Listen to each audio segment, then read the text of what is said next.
Today's gospel, I think, begs the question, or at least the consideration, what is a prophet?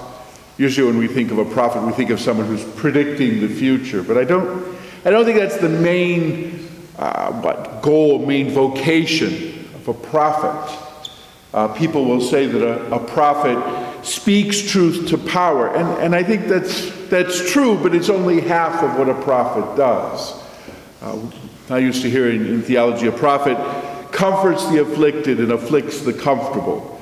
That he not only speaks truth to power, but she speaks truth to weakness.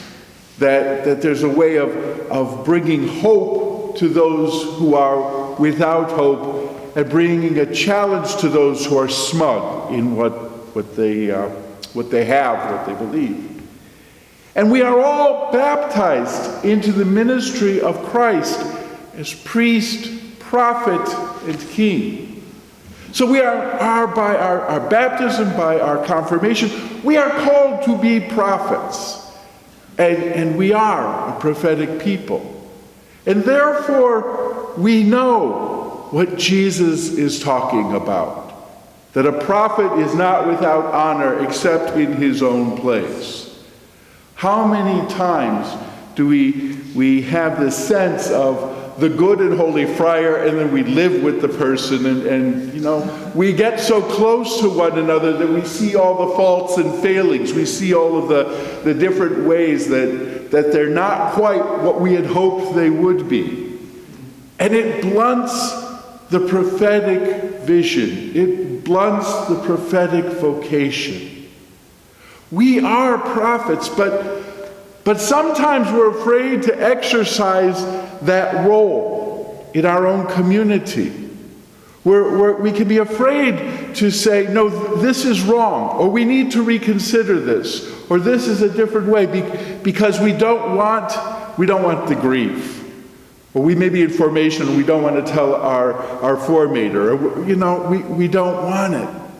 And so we don't speak truth to power. And we don't allow one another the place of doing that. It's easier not to. It's easier just to fit in. And we don't have the daring to speak truth to weakness.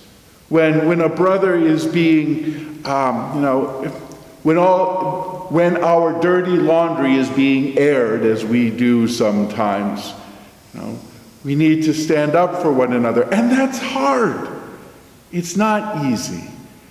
And we need to challenge ourselves in this time of Lent, this opportunity for conversion, this time I've been telling people, Lent is not a time to give up things. Lent is a time to look at the grace of God and say, where am I blocking the grace of God? Where am I blocking the love of God? Where am I blocking the joy of God? And how can I move stuff out of the way so that I can receive it? Where are we blocking the prophetic vocation in ourselves and one another?